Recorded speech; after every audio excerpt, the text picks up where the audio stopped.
It's official, the UK property market has finally begun to collapse. Or has it? Hi there and welcome back to yet another video. Remember to hit that subscribe button if you found any of my previous content useful. It's totally free to do and it really helps out the channel.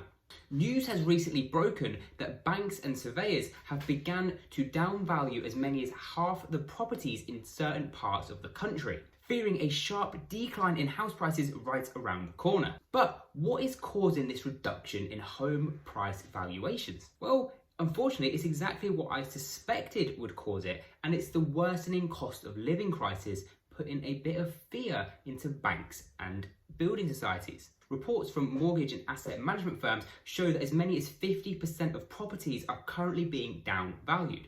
But what does this actually mean for the buyer? Well, it poses a bit of a problem. When surveyors disagree with the valuation of a property, the prospective buyer is left with two choices. One, you pay the difference between the valuation and the agreed sales price in cash, or you risk losing the property. This quite clearly is not a situation that any buyer wants to be in. But does this actually mean the property market is on the verge of a collapse, or are banks just beginning to tighten their belts slightly to reduce their risk? Well, official figures released over the last few days show that the property transaction levels are beginning to return to pre-COVID levels. Again, all thanks to the cost of living crisis and rising inflation rates. In the month of July, there were 110,970 home sales. This was 7.2% higher than in June and 2.6% above the 5-year pre-COVID July average. But it's important to realise that these figures are not up to date. A lot of these property purchases are from months ago, so there's lagging data.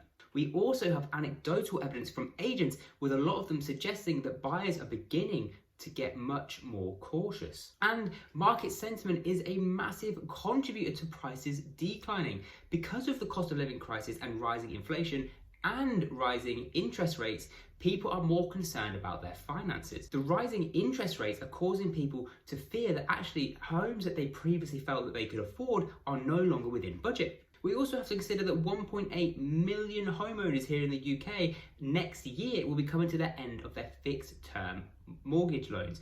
And this means that there is going to be a demand strain on banks and building societies. And we also have data coming from London, with homeowners cutting as much as £23,000 off the asking prices in August alone.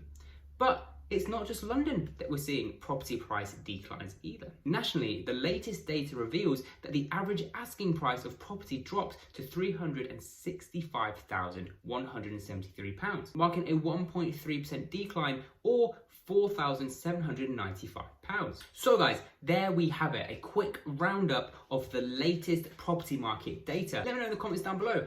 Are banks getting a little bit too cautious, or are property prices about to tumble? If you found this video useful, please remember to hit the subscribe button and I will see you in the next one.